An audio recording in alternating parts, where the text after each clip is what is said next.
You are charged with facilitating debate, encouraging democracy, and holding the CLP together during a pandemic.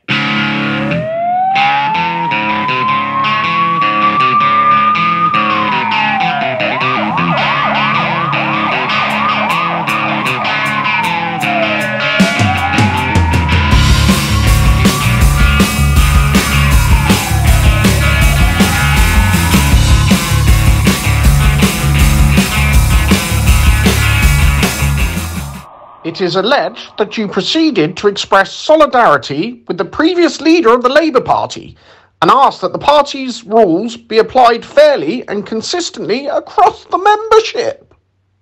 Hello and welcome to the SOS Socialist Secretary Takeover. I'm Alison, Secretary of Windsor CLP, and I'll be your host this evening. Firstly, I would like to thank the team at the Socialist Think Tank for giving us this opportunity. We've got an interesting CLP secretary lineup for you this evening. We'll be talking to suspended secretaries, as well as some of those who are still trying to hang on to their jobs.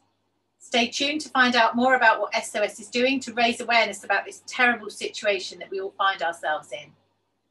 I would now like to hand over to Helen, who is going to give us some background information on what exactly is happening within the Labour Party. Thanks, Helen. Thanks, Alison, our techie superwoman. Now for the science part. The Labour Party is run by the General Secretary, the big boss. CLP stands for Constituency Labour Party. Basically, these are the units for local organising of the Labour Party, and they're kind of fundamental in making sure Labour campaigns and wins in both local and general elections. CLPs engage with local members and hold meetings where members can discuss issues relating to the party. They're the place where members have the opportunity to voice their opinions and have a say on party policy. CLPs are run by CLP secretaries. They organise all the meetings, answer questions from members, keep the CLP working within the rules. So you have to know the rules, which takes just a little bit of time. Have you seen the rule book? You have to be available every day, or you run the risk of, should we say, unpleasant correspondence from members who apparently think that this is all we do. After Keir became leader of the party in April, he put a new General Secretary in place, David Evans. David is very different to the previous General Secretary, Jenny Formby, and he seems to have a bit of an issue with CLPs. Since becoming General Secretary, Dave has slowly restricted the ability of CLPs to discuss any issues that he considers not competent business. Nobody really knows what this means or where the phrase comes from, but so it is. If a CLP discusses something that Dave doesn't like, it's more than likely that the CLP Secretary will get a letter from the Governance and Legal Unit, GLUE, suspending them. Because obviously the Secretary is responsible for monitoring and limiting the right of members to discuss what they want. I say suspended members' secretaries get a letter. That isn't always the case. In the recent spell of suspensions, secretaries have found out that they're suspended when they're unable to log in to party systems or when they run a membership report and find a suspended note next to their name. Being suspended means the secretary can't do their job, and it is like a job, an unpaid job that takes up hours of time, a huge amount of effort, and causes significant stress. Without a CLP secretary, the local party can't function, thereby limiting members' rights even further. Over the last 6 months, increasing numbers of CLP secretaries and officers have been suspended. In most cases, there isn't a clear reason given for suspension. There's just a reference to some random rule, 2.1.8, that's a bit of a catch-all. In response to these suspensions and attacks on the rights and freedoms of members, CLP secretaries started to think about what could be done to challenge the suspensions. Oh, hey, Maya, good to see you. Can you tell us some more about Save Our Socialist campaign? Where was I? Business. Oh. Ah, hi Helen. Oh, you want to know more about Save Our Socialists? Well, so us CLP secretaries were pretty outraged when we heard about our colleagues getting suspended. So we decided to launch a campaign, and within 24 hours we had a Facebook, a Twitter and a website. We wanted people to know a little bit about the secretaries who were being suspended, that they were hard-working, dedicated people, and they did not deserve to be suspended. We knew it was going to be easy for them to be painted as bad apples. Ew. We've had some great endorsements so far, and we're hoping to work with left groups in order to spread the word. We also wanted to show support for secretaries, because it's sad and isolating to be suspended from your Labour community.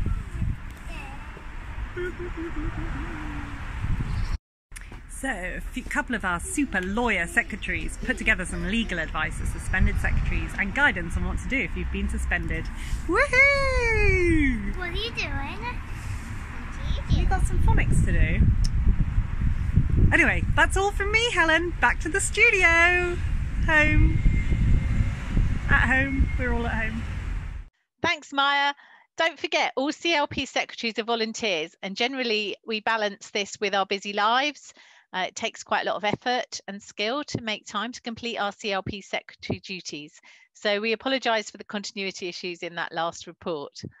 We're now going to have a quiz to see which CLP secretary knows the most about the recent suspensions.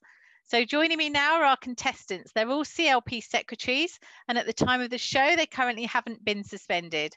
So we'll welcome Payman, Jessica and Rachel. Also, I'm joined by Angela, Susie and Helen from the SOS team.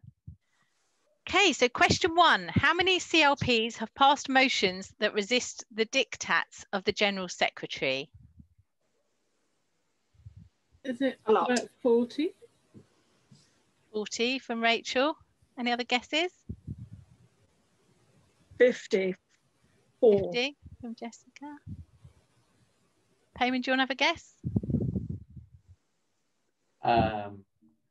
That we know of, I'm guessing. Yes. Because that's He's the not thing. guessing, he's adding them up in his head. Yeah. Higher or lower? It's just... I think it's got to be over 80 by now. The answer is 91 have passed motions resisting the diktat of the General Secretary. These include reinstating Jeremy Corbyn, restoring the whip to Jeremy Corbyn, solidarity with Jeremy Corbyn, restore free speech to the party, a vote of no confidence in Keir Starmer, and a vote of no confidence in David Evans. So 91 was the answer. So Payman, I think you're probably closest there. Well done. Question number 2. In how many CLPs have officers been suspended where motions have passed that resist the diktats of the General Secretary? Given it's completely arbitrary, I'm going to guess about half of them. Okay, good guess. I'm going to go for 50 again. Okay. I'm going to go lower again, like 20. Okay, yeah, the answer is 29. So again, this is where officers have been suspended following motions passed, resisting the diktat of the General Secretary. Again, these include reinstating Jeremy Corbyn, restoring the whip to Jeremy Corbyn, solidarity with Jeremy Corbyn, restoring free speech to the party, vote of no confidence in Keir Starmer, and a vote of no confidence in David Evans. So well done. I think, Rachel, you were closest there. Question number 3. How many CLP and branch officers have been suspended so far? 50.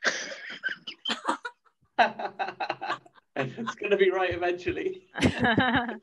Anyone else like to have a guess? Go 40. I think it is a bit lower.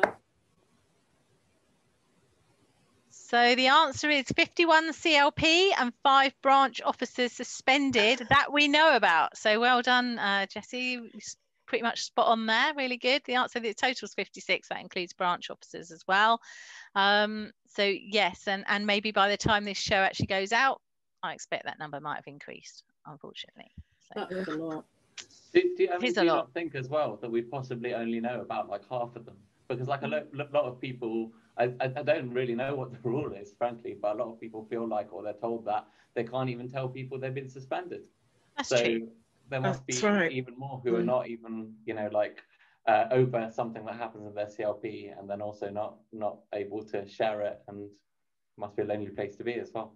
Yes, that's right. That's why we're trying to spread the word with the Save Our Socialists and, you know, our Facebook page, trying to encourage people to let us know so that, you know, we can spread the word. But yeah, I understand a lot of people probably don't even want to mention that they've been suspended. So it's like you said about Payman, about people, you know, being a lonely place. That's the thing as well about, you know, this sort of Save Our Socialists in terms of supporting each other and being there for each other, so that, you know, people aren't on their own.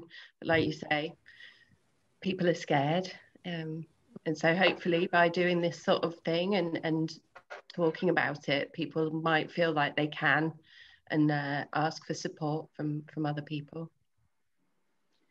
So question number 4, which region has suspended the most officers? Southwest. Southwest. Any other answers, or do we concur with that? Southwest. Yeah, there, the Southwest region has suspended the most officers. Actually, they've suspended 20. So out of the 56 that we know about, 36% are in the Southwest region, which is outrageous, really. So I don't know what's going on down there, but it's pretty bad. Thank you. We hope you enjoyed our quiz. I'm now going to hand over to Angela, who's going to interview our quiz contestants in their roles as CLP secretaries. And we're going to understand how they're feeling about trying to keep hold of their secretary jobs and not be suspended. So I'm now going to hand over to Angela, who's going to talk to Payman, Rachel and Jessie. So welcome back to them as well. Thank you. So some numbers just came up in that quiz. And I wonder how you felt about hearing some of those numbers and, you know, what that kind of means for us as socialist secretaries. Shall I go first? I was really encouraged to hear the number of CLPs that have been prepared to fight back, to register that what they think, you know, that what's happened to Jeremy Corbyn is wrong, and that they don't think that freedom of speech in the Labour Party should be curtailed in the way that it has been. So, and they've managed to do that despite the succession of letters that we've had from the General Secretary that have made it quite clear, you know, letter after letter, that he doesn't really, and the current leadership doesn't really want us discussing that sort of thing and challenging the leadership on this issue. But it is absolutely shocking how many officers have been suspended just for expressing a view about our very recent former leader, and the fact that he's a Labour Party member, an MP, but he no longer has the whip, and, you know, all the other things that we're not allowed to discuss anymore.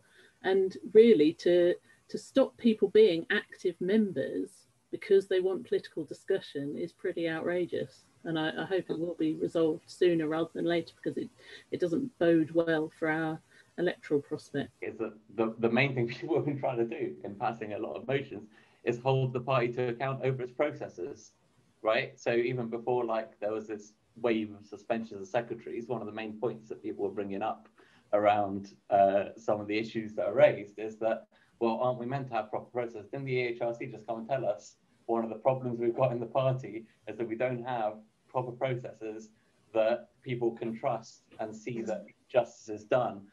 Apart from anything else, it's really important to fight racism, or the other issues that, you know, like, these things are meant to help us deal with. You need to have proper processes and be able to have faith in them. And people were trying to hold the party to account over that. And what's come out of that is even more travesty of processes where people get suspended for indefinite periods pending investigation off the back of wanting to have discussions that, according to the rules, there's nothing that we can see is against them. How do you think we got here? Startlingly, one of the things that I've realised is actually how little representation there is for CLPs within the party, because we only have, how many reps is it on the NEC? You know, basically if the rest of the NEC decide for one reason or another to overrule something that the reps bring to the table, that's the end of the conversation. And I don't think that's right, because we are the party. The Labour members are the Labour Party. Whilst I respect the fact we've got affiliated unions and socialist societies who, you know, should be lockstep with us, it often seems to me that the direction of the party is somehow overshadowed by a lack of representation internally. Do you worry about being suspended, any of you? Yeah. I had a meeting last week with my executive committee, and as ridiculous as this sounds, it was the first time that I actually spoke at any length about the suspensions across the party, because being a Jewish member of the party, I've kind of got a lot of skin in the game at the moment. And I told them I'm genuinely worried about talking to them in a meeting, because it seems to me that people can be suspended at the drop of a hat, even just from, you know, an application being made. And I don't think that's right either, but I also I don't feel I can stay silent anymore about how eviscerating it's been for me to see lots and lots of comrades being suspended. I do think it's really important that, you know, if we stay within the rule book and we're standing up for, you know, the best interests, for Labour Party values and the best interests of those we seek to represent, that we are able to speak out and stand tall, because we're not doing anything wrong. And in the long run, it is in the interests of our party and in the interests of the electorate as well that we have an active, you know, democratic, transformative Labour Party, because, you know, at the end of the day, we're trying to change the way the country is run. Yeah, I think it's worth, like, you know, like, there are people who've kind of like dedicated so much of their lives to campaigning for Labour, working for the party as like the movement in the UK that represents working people and wanting to support that. And like, you know, it effectively, like, to have for people who've given their, like, so much of their life to it, and then it is their family, and for so long, and then to be suspended over something happens in their meetings that, like, nobody, like, and getting from what we hear, letters that don't even tell you what you've done wrong, or give you any reason, and as far as lots of people can see, there's no reasonable reason for some of these cases. Like, so to get that, to be in that situation seems a horrible position to be put in. Have you changed anything that you do in the light of the risk of being suspended? And Jesse, you said that maybe you had started speaking up, so maybe you hadn't been before. No, well, I have privately, and I, you know, obviously I'm very vocal about what I think amongst those people I know I can trust, the people on this call notwithstanding. But I think that there's a real feeling of fear, because, as Payman says, people invest a huge amount of time, but they also invest an enormous amount of emotional energy as secretaries, because of the responsibilities that come with the role. Can I just add as well, I think while I've got huge respect for those who have been prepared to sort of put their positions on the line to be part of this fight back, I've also got massive respect for those who have, you know, taken a step back and chosen not to fight on this particular issue, because it is so hard. And I don't think anyone around the top table, you know, which is a parallel universe in my experience sometimes, has any idea of the sort of anxiety and you know, the workload that people are taking on, how they're fitting it in with their jobs and their families and their caring responsibilities and their other volunteer roles. And, you know, sometimes you just can't take any more of the nonsense, but you want to keep doing your best job, and so you choose to fight on other issues, and there's plenty to be fighting on at the moment. So if, you know, I think we, welcome everyone who is prepared to fight on these really key issues, because they really do are setting the direction for the future of the party in the short term. But I think that we also need to be fighting on all the policy issues with this awful government and the lack of opposition that the current Labour leadership is providing to it. So there's plenty of other things to fight on if people aren't able to fight on these more difficult terrain. But I think we still need to make sure we're offering our solidarity to all those members who are suspended, and putting pressure on the NEC to get those cases resolved as quickly as possible, because from what I can see there, I can't see any rule breach in what they've done, and therefore we just need to make sure it isn't long grasped to the extent that people just walk away, because who could blame them? Yeah, I think it's the one of the points that I think Rachel made there was about people's names being cleared, and I feel like one of the things that makes this situation so much weigh heavily on people as well, especially, is effectively the nature of the accusation that's been made against people unofficially, in a way. Because the point is, what this is being talked about as part of is as a part of a zero tolerance of anti-Semitism. Yes. That's the kind of label that people are putting on this, right?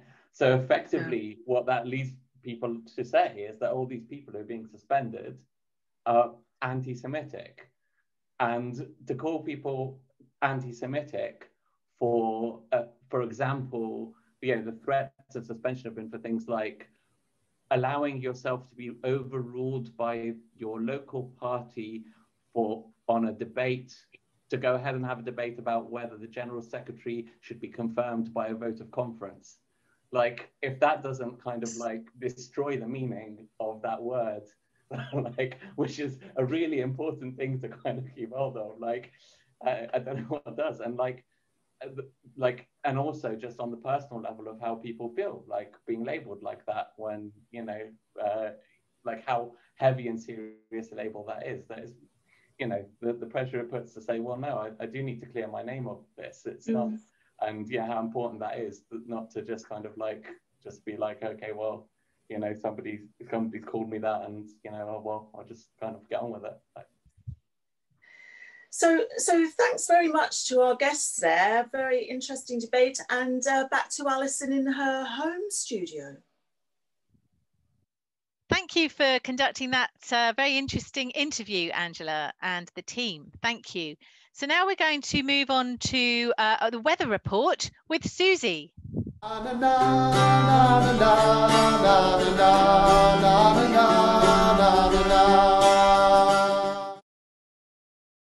Hello and welcome to your latest suspension update. Let's take a closer look at the southwest of England, where we've seen gale force suspensions. The localised storms have been thundery in nature, with 20 CLP officers feeling the pressure. Hold on to your hat, it really blows in the southeast. Thunderstorms in London have caused chaos across the capital, with 12 officers struck down by lightning, and the grassroots have been left a little shaky. Wales is cooler in parts, with widespread low pressure moving into the northwest. It's no joke across Yorkshire and the Humber, where temperatures have plummeted, with 8 officer suspensions and plenty of snowflakes. It's pretty frosty here in Leeds. Dry and bright weather across the northeastern Cumbria. No suspensions is canny-like. Looking ahead, we will see low temperatures and moods across England over the next few weeks, with some little rays of sunshine. Unbelievably, we can see clear skies across Scotland, with a bright outlook and hopes of independence. Keep up to date with those suspension warnings through our website, and of course, follow us on social media. Play the game no more. I'm sick of all the double standards, sick of all the slide backhanders. Gonna work for no one else but me.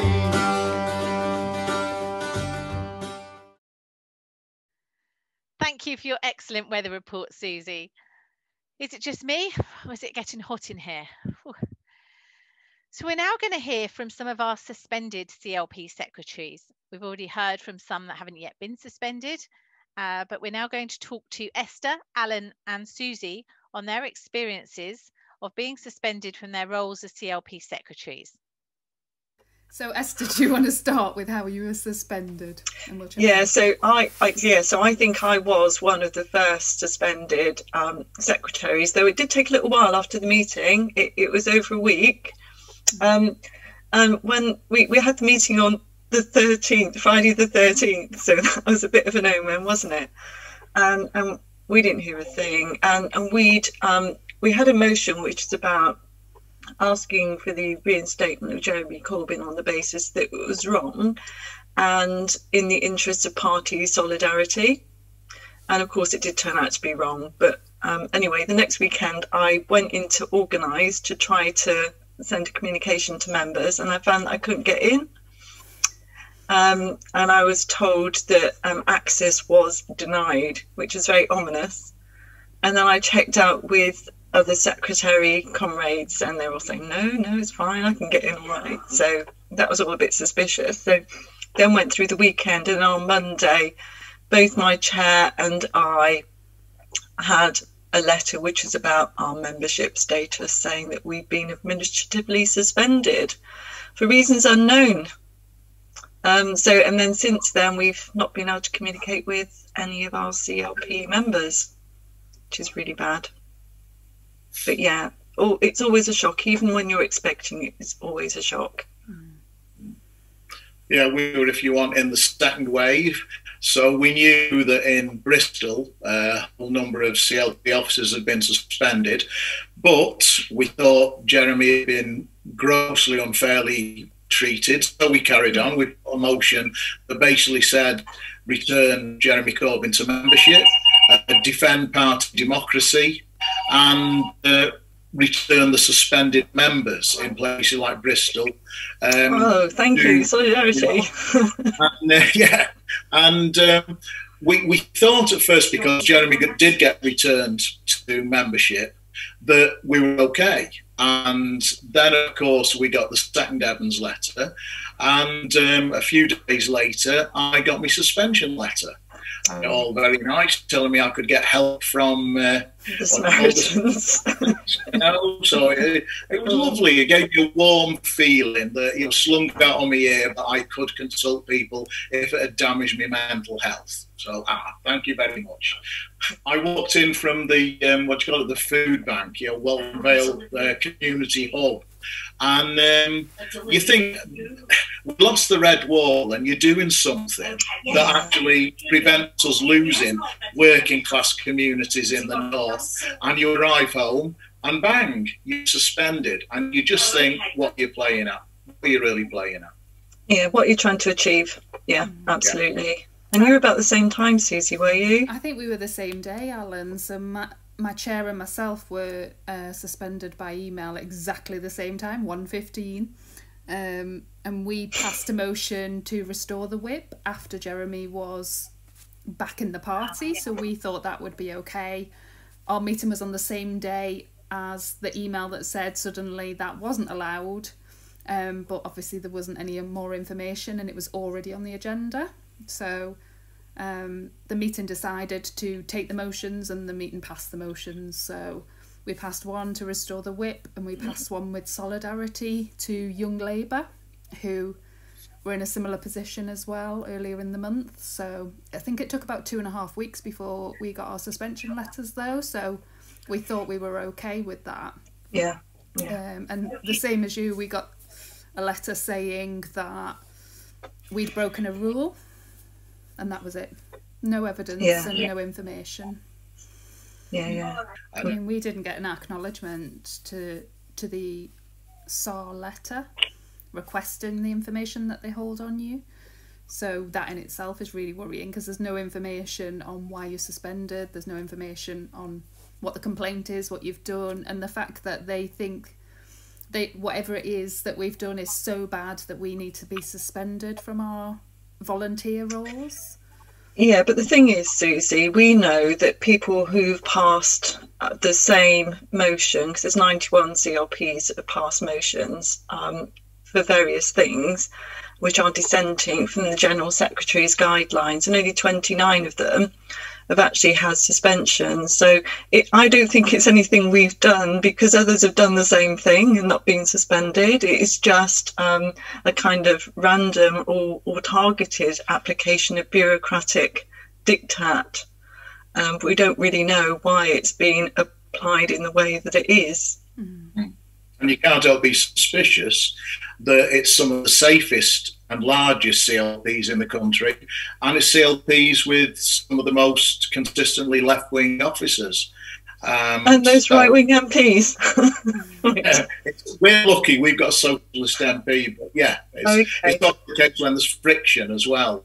So you do have to wonder, but we're all, I think the thing that you have to say, we're all in the dark. And that is, to me, totally against any processes of natural justice. And it does say that it's not fit for purpose, the way we do discipline in the Labour Party. Yeah, well, when we get our SARS, we should be able to see what's been said about us. So we might be able to work out where this is coming from. But the other thing that I've said is that one of the reasons it's really horrible and stressful, as well as not being able to serve the people that have elected us, is the fact that you've got these faceless bureaucrats sending you stuff and you don't know who they are and you can't talk to them. You can't email them, you just get these kind of automated replies, and it's all very Orwellian. Yeah, we felt in the way were we going to accept that we should keep quiet and should be seen as individually guilty. This was a collective response of solidarity for Jeremy, and it's been a collective act of solidarity between us to say that we're all in the same because of the circumstances and we have to combine together. The notion that you quietly allow an individual, I don't know, intimidation is not acceptable. No, yeah. And how are you feeling, Susie, about it? Because it's you and your chair, isn't it? Like me, it's you, me and my chair. I think that makes it slightly easier, but I was surprised because it was the last week of term and schools were really manic at that point. I was surprised at how stressful it was, just having people ask you questions, trying to be really careful about what you say, trying to deal with emails that come in. I didn't sleep very well for the first few days because it was busy at work and trying to process what's going on. Yeah, because you're still getting your name, CLP Secretary name, is still on everybody's membership cards, and when people come up to their renewal cards, the cards are still going up with our name and contact details on. So yeah, people are still contacting us, and it's really difficult to know what to do because you don't want to not answer people's queries and help them, and yet we're not allowed to perform our role, and we've not had nobody's told us how we need to deal with that.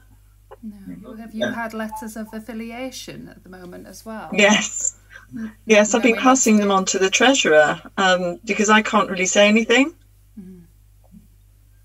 Yeah, what I don't like is that there's the sense that you're supposed to have done something wrong. I mean, I got asked by the Liverpool Echo to do an article, so I did one. And it's quite good because it does put across, you get to put across your own view. But it's the sense that automatically there's a presumption of guilt. And people have been coming up to us in the street and at the food bank and saying, what is this now? All we see of you is getting stuck in to try and help people, like every other CLP officer in the country that's active and doing the right thing.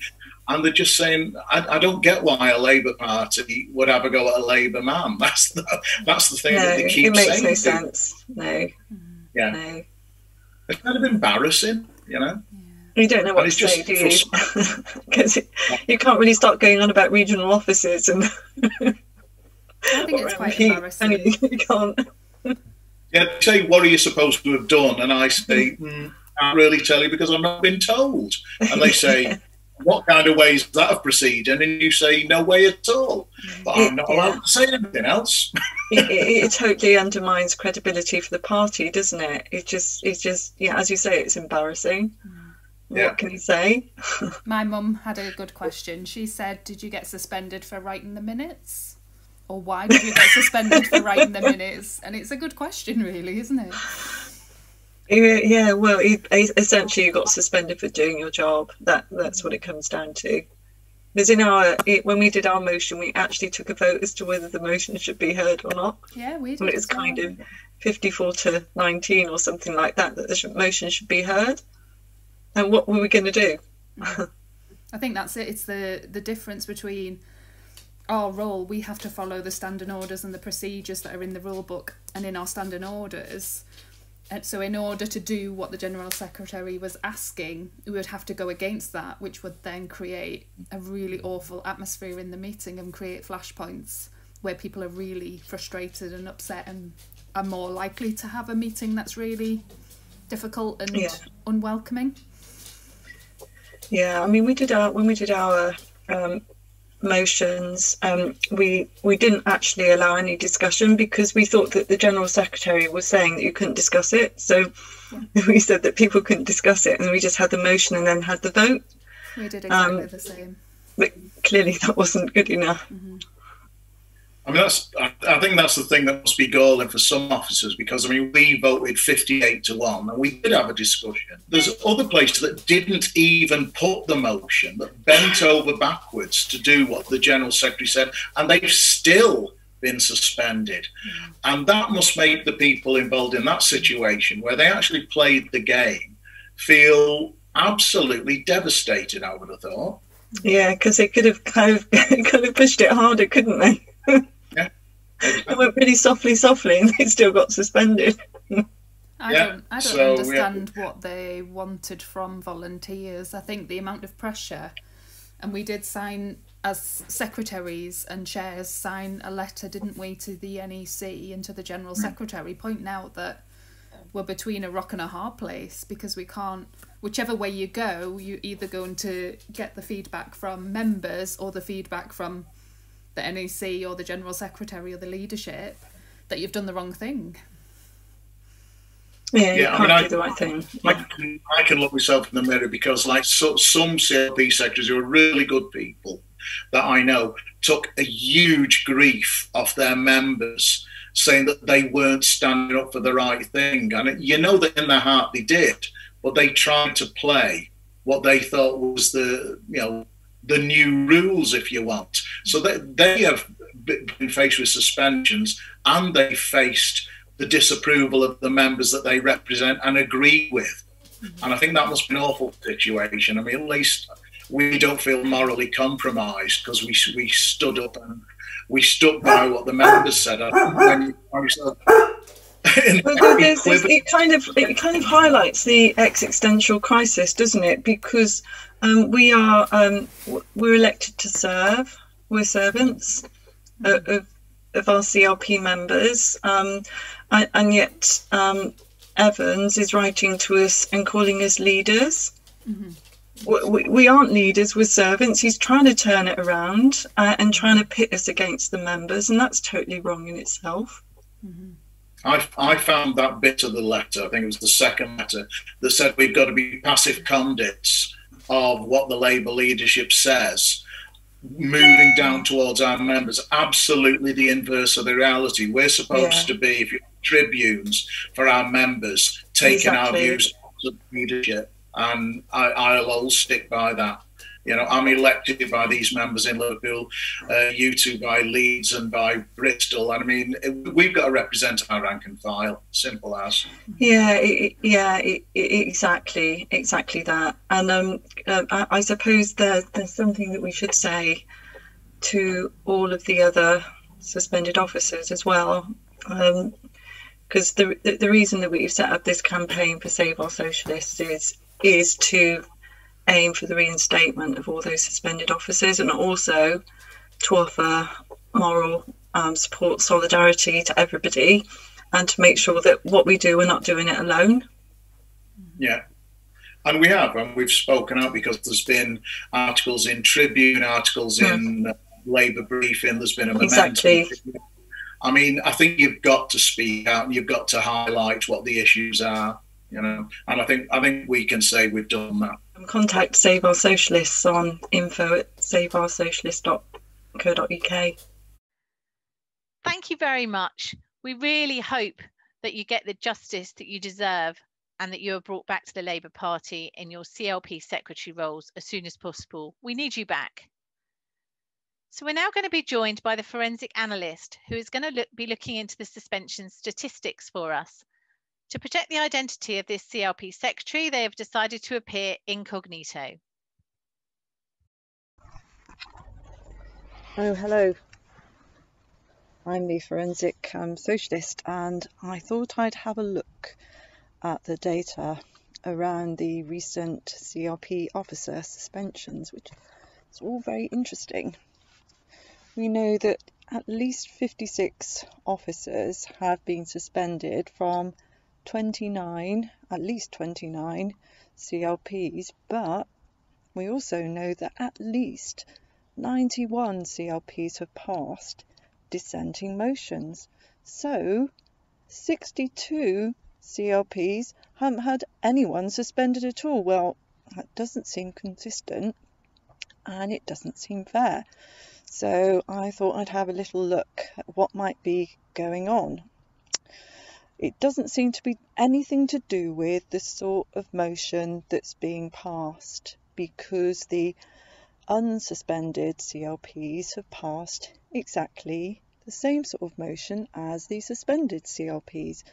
No confidence in Evans, no confidence in Keith, reinstate Corbyn, solidarity with Corbyn, and withdraw the guidance to CLPs. So why have the 29 been picked on? Perhaps it's a regional thing. Let's have a look. Perhaps it is. So we know that overall 32% of CLPs passing dissenting motions had their officers suspended, but as we shall see, the probability of having your officers suspended varies a great deal from one region to another. So we know that the South West had the most suspended officers, 20 out of the 56. But the South West passed only 14% of the motions. In the South West, the probability of being suspended for dissenting was 77%. And on the other hand, despite 12 dissenting motions in the North, no officers were suspended at all. They got away scot-free. Same in Scotland. Well, they only had 2 dissenting motions, but nevertheless, nobody's been suspended. The next most dangerous place to dissent, or the next 2 most dangerous places, are Yorkshire and Humber and East Midlands, where you had a 40% probability of being suspended, and all of the other regions came somewhere in between. So what's going on with these regions? Do you think they've got a sort of league table going on? Do you think there are prizes for suspensions? Who knows? But I think it's definitely something to do with the regions. Well, let's see if we can find anything more out. But that's all for now. Thank you all. Bye-bye. Thank you very much to the forensic analyst. Very interesting statistics there. So we hope that you've enjoyed our show. We are almost at the end. To end our show, we wanted to share with you all a video that we've created to go with our anthem, It's Not About Us, which is performed and written by Rob Johnson. Rob also lent us one of his songs for our introduction, so we thank him very much for his support. This video shows some of our hardworking secretaries working on key issues that are brought about by society today, issues such as food banks, homelessness, the plight of the Palestinians, and fighting for democracy. Even more reason why we need to get all of our CLP secretaries reinstated. So we really hope that you enjoy this video, and we look forward to your ongoing support of Save Our Socialists. Thank you very much.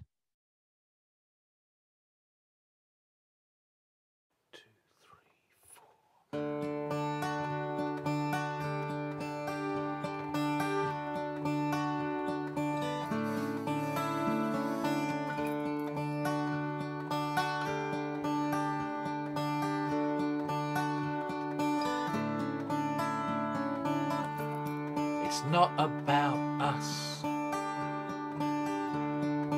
It's about the food banks. It's not about us. It's about the Palestinians. It's not about us. Phone in the Samaritans so we don't climb down. We don't shut up, 'cause it's not about us.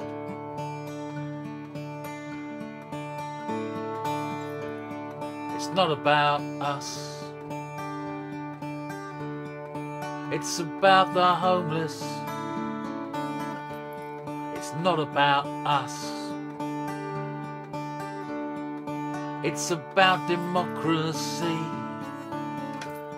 It's not about us.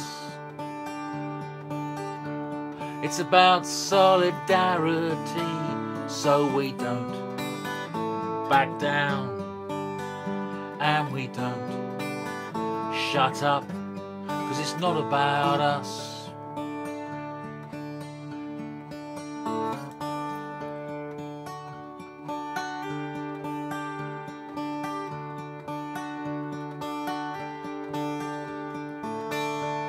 And it's not about you, an unelected bureaucrat, but the match girls and the miners, the hands that built the NHS. And it's not about us. It's about our children's children, so we don't back down. We don't shut up. No, we don't back down. We don't shut up, 'cause it's not about us.